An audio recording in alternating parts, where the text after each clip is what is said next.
Міне, бірінші күн деп жазып қойдым, екінші күн, үшінші күн, төртінші, бесінші күн. Ертеңменен тұрады, бір стакан жылы суды ішеді, нан ашады, тілінің астына салады, сорады.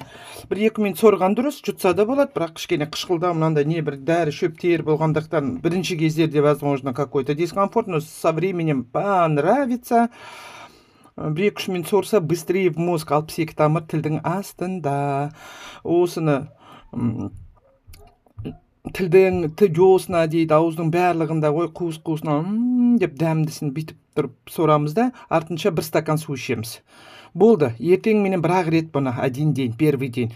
В течение дня 10-15 стаканов воды. Чем больше воды, тем лучше. Аз болса хуже дейді, не хуже, енді плохо дейді. Сондықтан 10 стакан сағат сайын, 10 стакан, жарты стакан, 1 стакан, жарты стакан ішіп отырса болды солақ. Мына екеусі. Сонан кейін барып, мына перед сном. Мына 5 күн біткеннен кейін барып мынаны алады да бірді ішеді. Мына екеусі, мен 2 капсуланы бөліп қойдым, көрдіңіздер, Ал енді перед сном за 30 минут фиолетовый белый бір-бірден алады, 1 стакан суды ішеді, бір-бірден алады да, мынаны ішеді да, жұта салады и будет спокойно спать. Мынау шлаки выводит, микробы, паразиты, плесен, ағзамыздың бәрі толған. Үйдегі мусорды өзіміз көзімізбен көріп шығарамыз да, іштегі мусорды қалай шығады? Шықпай жатыр ғой. Сондықтан ауырып жүрген ел, соның бәрін шығарады, мягкий детокс. Мынау ұйқы бездорына келтіреді, нервную клетку успокаивает, спишь спокойно. 3 часа спишь, как будто на море отдохнула, ты выспалась. Көрдіңіз бе, міне, не осыларды, міне, это у вас пробный, дай бог, ары қарай будем заказывать.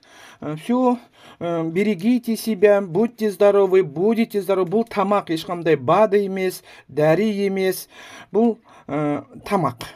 Просто мен көрдіңіздер ғой, мынандай тамақтардың сықпасын сығып дайындап қойған.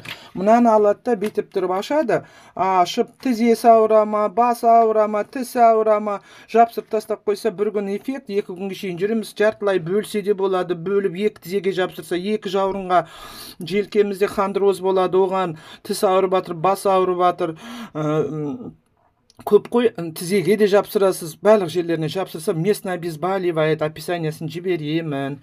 Хорошо? Давайте.